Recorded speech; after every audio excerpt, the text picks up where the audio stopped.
Junaira was asking कि मैंने जब पढ़ा उसको पेपर में तो इट वाज पॉइंटेड आउट के ये जो टेराटोमस बन जाते हैं whenever you are dealing with stem cells most of the time, whether the stem cells are coming from embryos or stem cells are coming from the laboratory using the induced pluripotent stem cell techniques. पहले तो वो लोग जो इस question के साथ मिल नहीं रहे हैं या कैच अप नहीं कर पा रहे हैं, अब प्लीज आप you guys should speak up, okay? और इसमें कोई प्रॉब्लम नहीं है, कोई छोटा बड़ा नहीं है, कोई ज्यादा समझदार या लाइक या निकम्मा नहीं है। मैं सबसे कम पढ़ता हूँ आप सब लोगों में, सबसे निकम्मा आप लोगों की क्लास में मैं हूँ।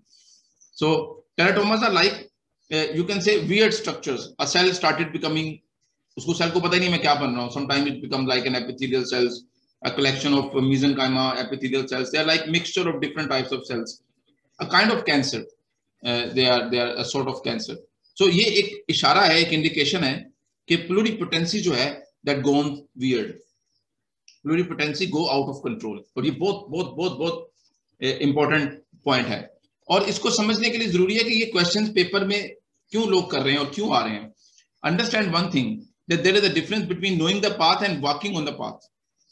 मतलब चीजों को पढ़ना और चीजों को करना, ये दो अलग अलग चीजें हैं। मतलब doing research is a different thing, learning concept is a different thing.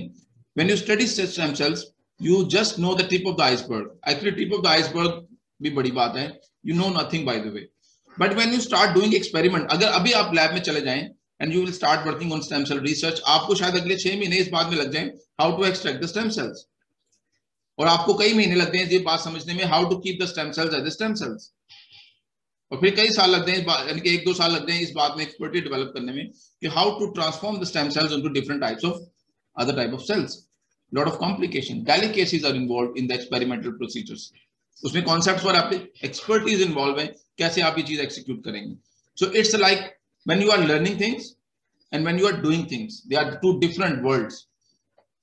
जब लोग रिसर्च पेपर लिखते हैं, they are doing things, they are doing research, they are experimentally dealing with the trouble, they are experimentally dealing with the trouble, they are troubleshooting a lot of other things. So they are sharing their thoughts as well, and that is the one thought that somebody tried to raise the stem cells and it eventually become like something else. Somebody is trying to keep the stem cells and using the stem cells it become like a different thing. आप stem cell को place करते हैं inside the वूम of the mother assuming it will become like baby, but the stem cell already lost its potential and it does not ended up in a baby, it ended up in a ball of cells, it ended up in a mass of irregular cells, it ended up in like a tumor. So most of the time people ended up like these things, so they share their stuff. That's an indication that we are not in control 100% about the phenomena. तो fix कैसे करेंगे research में? the more you know about the phenomena, the better the controls you will be having about the things. कोई भी चीज human level के ऊपर इस्तेमाल नहीं की जाती रिसर्च में, ये एक एथिकल जनरल अंडरस्टैंडिंग है, until unless you know most of the aspect of that thing, most of the aspect of that thing. तो जितना हम क्या करेंगे, यानी कि रिसर्चर्स क्या करते हैं, they like to investigate further about the reasons between the difference between induced pluripotent stem cells and the embryonic stem cells and the adult cells, how they become like hematopoietic stem cells, how they become like other type of adult cells. तो वो क्यों अपना रास्ता change करते हैं, कब change करते हैं, कौन से माइक्रो ingredients हैं which are responsible to transform themselves into a different cell type. The more we know, the more we realize, the more we understand, it's better to control these things. So किसी भी scientific research phenomena को chess करने का पहला objective होता है to know about that thing. अच्छा, अब ह्यूमंस बड़े पैड़े हैं, sorry I should not use this word, humans are very different as a species. So first thing is that to observe the reason why ये होता क्यों है. Now what we are doing is that after learning why it happens, we have a tendency to use that why to increase our life span, to promote our species.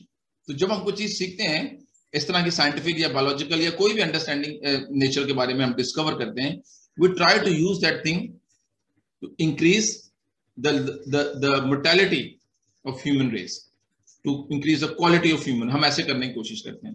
तो आपने note किया होगा कि चाहे हम स्टेम सेल रिसर्च कर रहे हैं, कुछ भी कर रहे हैं, we are using that phenomena to आप देखो ना, हम स्टेम सेल से बेबी या क्लोन पैदा नहीं कर रहे हैं, लेकिन हम स्टेम सेल से क्या कर रहे हैं, हम स्टेम सेल से अगर इस वक्त चाहें तो स्टेम सेल से न्यूरॉन्स जनरेट करके हम उस इंजरीज को ब्रिज कर सकते हैं न्यूरोनल डैमेज की. Heart muscles are like weaker and weaker and weaker. They're not able to contract comfortably, and you can replace gradually the heart muscles with the healthier heart muscles. People are trying to do all these things. Theoretically, it's possible, and practically, I mean, ये सीढ़ियां हैं, steps हैं, we are achieving. So, what we are doing by learning that stuff, we are increasing and supporting the human race one way or another. That's what we are. Yes, ये बहुत important बात है. I don't know कैसे हम इसको deal करेंगे. शाबाश. Keep pondering, okay? Keep trying, and I can tell you, go to the papers. जी जुनारा, अगर कोई और सवाल पूछेगा मैं जुनारा को रोक दूंगा, okay?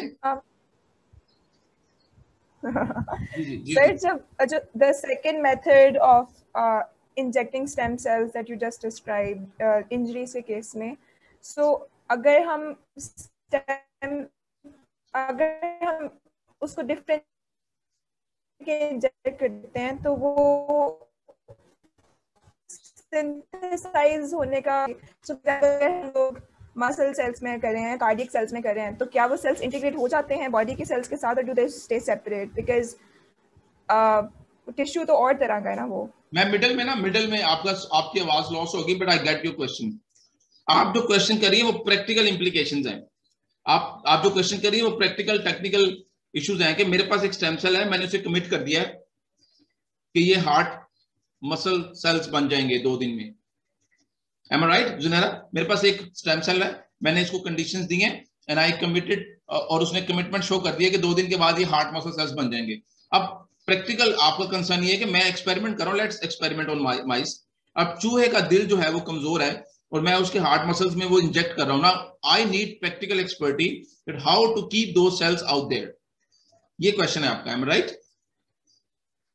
यस. कि वो सेल्स दिल की दीवारों में और उन डैमेज एरियाज में रहें और वहीं पर वो डिफरेंशिएट करें और उसका हिस्सा बने, डज नॉट गो अप. असल में स्टेम सेल थेरेपी का सबसे बड़ा प्रॉब्लम ये है कि when you inject cells you have no control that the cells will going to stay at that place. और मजे की बात ये है कि ना सिर्फ सेल डिसॉल्व होकर जा सकते हैं, ब्लड स्ट्रीम के साथ जा सकते हैं, बल्कि सेल्स इस तरह से भी जा सकते हैं जैसे मेटास्टेसिस होती है ना, cell become different and they start changing their place. तो आप अस्यूम ये कर रहे हैं the cells will become heart muscles. They don't like to become heart muscles. They will become like mesenchymal cells and become part of the blood, and then they can leave their place and go to the lungs and start developing as a tumor. इस बात के इम्कानात भी होते हैं बहुत ज्यादा. So ये वो प्रैक्टिकल ट्रबल्स हैं जिनसे हम डील कर रहे हैं. इसीलिए स्टेम सेल थेरेपी जो है वो एक कॉमन कमोडिटी नहीं है. यानी कि हम आने वाले दिनों में जब आप ये स्टेम सेल थेरेपी को हम एक अपनी जिंदगी का हिस्सा देखेंगे, ये तब होएगा when we address all these complications. और ये बिल्कुल दुरुस्त कॉम्प्लिकेशंस हैं जिनकी तरफ आप सोच रहे हैं कि यार ये क्या होएगा और हम इसको एड्रेस कैसे करेंगे. हम इसका पता कैसे, हम एक्सपेरिमेंट वो कर रहे हैं. People are doing all this things to you know. आपने वो आई डोंट नो आप लोगों में से कितने स्टार्स को और उसको पसंद करते हैं स्पेस को. तो अगर आपने इलॉन मस्क को देखा हो, उसकी कंपनी को देखा हो, अगर आप स्टारशिप प्रोग्राम को जानते हैं, आप में से कितने लोग जानते हैं? आप मुझे थम्स अप देंगे जरा मुझे चेक करने के लिए. इलॉन मस्क का जो स्टारशिप प्रोग्राम है, आप और जाग रहे हो? जो रॉकेट देना चाहते हैं, आप जाग रहे हो? पहला तो वहां से जाग जाओ, तो मैं भी स्क्रीन पे आ गया. जाग जाओ. ओके, अच्छा कम लोग जानते हैं, लेकिन जाग रहे हैं. प्लीज जागते रहना. तो मैं रिलेट कर रहा हूँ समझाने को. अब वो जो उसके सारे एक्सपेरिमेंट जो है ना स्टारशिप के, वो जो अभी आपने देखा कोल्ड टेस्ट करता है जमीन के ऊपर, इंजन स्टार्ट कैसे होंगे, बंद कैसे होंगे, कैन आई कंट्रोल कब मैंने इंजन स्टार्ट करना है, कब मैंने बंद करना है, जमीन के ऊपर. एंड आफ्टर दैट वो करता है कि क्या मैं इंजन स्टार्ट करके इसको 2-4 किलोमीटर के ऊपर लेके जाऊंगा, इज इट पॉसिबल, क्या मैं इसको फ्लैट कर पाऊंगा, यानी कि हॉरिजॉन्टल कर पाऊंगा, क्या उसको वापस जमीन की तरफ, फिर 7-8 किलोमीटर तक हाई एल्टीट्यूड. वो डिफरेंट किस्म के टेस्ट करता है. उनमें से अक्सर टेस्ट के अंदर उसका स्टारशिप तबाह होता है. एंड यू एंड मी ओ यार वो आग लग गई वो बेस के ऊपर. क्या नाम था उसकी बेस का जहां पर वो एक्सपेरिमेंट करे, आई थिंक फ्लोरिडा में, बोका चिका समथिंग लाइक दैट. बड़ा इंटरेस्टिंग नाम. हमें लगता है कि वो तबाह, अच्छा अब वो तबाह हो रहा होता है, but he is getting the data. हमारी बात समझ रहे हैं? वो डेटा जनरेट कर रहा है ना कि यहां पर करते हैं गड़बड़ होती है, यहां पर करते हैं नहीं होती, यहां पर करते हैं तो ये टिल्ट हो जाता है, यहां पर करते हैं तो नहीं. वो तमाम माइक्रोस्कोपिक डेटा जनरेट कर रहे होते हैं, जिसकी मदद से उसकी अगली फ्लाइट जो है वो पहले वाली कॉम्प्लिकेशन से आगे होती है। That is how science develop, research इस तरह से ग्रो करती है। तो पहला stem cell phenomena is like too preliminary to understand. Using stem cells to create organ is a very advance level. तो उस सारे अरसे के दौरान जिसमें एक स्टेम सेल जो है उसने दिल बनना है या एक स्टेम सेल ने लिवर बनना है, उस सारे रास्ते के दौरान बेशुमार इफ्स एंड बट्स हैं। आगे तक जाएंगे वापस आ जाएंगे, आगे तक जाएंगे वापस आ जाएंगे, स्टारशिप की तरह। फिर एक वक्त आएगा वो स्पेस तक चला जाएगा। So all you need to do is to keep doing this experiment and keep generating the data कि यहाँ पर गड़बड़ होती है, यहाँ पर नहीं होती, फिर उसके बाद यहाँ पर होती है, यहाँ पर नहीं होती। तो हम अपना रास्ता रिसर्च में से तलाश करते हैं and eventually we able to get the right things। तो जो भी फाइनल प्रोडक्ट होती है वो डायरेक्ट एक्सपेरिमेंट से कभी नहीं आती। अपोलो में चांद पे लोग एक ही अटेम्प्ट में नहीं गए थे, बहुत सारा काम उसके पीछे था। सिमिलरली ये भी जो स्टेम सेल से ऑर्गन बनना है, that will going to take a lot of effort by human race. Okay, it's very interesting things you are talking about. I wish I miss say Father time.